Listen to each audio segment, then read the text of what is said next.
Ya, kembali di sini dengan saya sebagai ketua. Di sini saya akan menerangkan sedikit tentang skala prioritas. Menetapkan skala prioritas merupakan salah satu cara untuk mengatasi masalah ekonomi, di mana sumber daya yang terbatas, sementara kebutuhan manusia yang harus dipenuhi tidak terbatas. Yang harus dipenuhi tidak terbatas. Nah, jadi contohnya itu seperti ini. Seperti mesin yang harus dikasih oli. Jadi setiap habis dikasih oli lagi, sementara oli itu terbatas di dunia ini. Nah, contohnya seperti itu. Dilansir dari buku Overview of Islamic Finance oleh Liana Putri Indrianti dan kawan-kawan 2021, menjelaskan pengertian skala prioritas adalah sesuatu yang dirasa lebih penting dibanding yang lain, harus dikerjakan atau diselesaikan terlebih dahulu.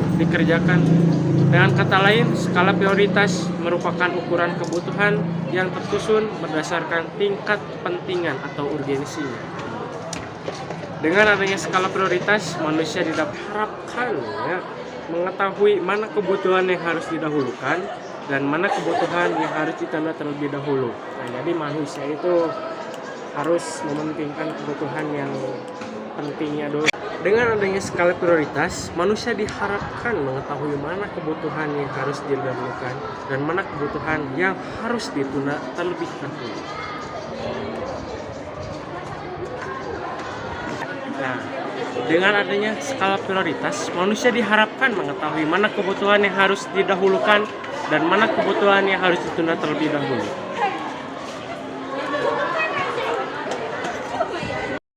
Oke, di sini saya akan melanjutkan penjelasan dari teman saya Ihsan. Kemampuan untuk menetapkan skala prioritas sangat membantu dalam membuat keputusan yang tepat saat merencanakan anggaran. Penting untuk diingat bahwa tidak semua kebutuhan atau keinginan harus dipenuhi secara menyeluruh. Kebutuhan dan keinginan memiliki perbedaan dalam tingkat kepentingan. Menurut Kamus Besar Bahasa Indonesia, prioritas adalah mendahulukan dan mengutamakan daripada yang lain. Skala prioritas kemampuan finansial tingkat pendapatan ketika menyusun kebutuhan atau menentukan keinginan hendaknya menyesuaikan dengan kemampuan, yaitu jumlah pendapatan.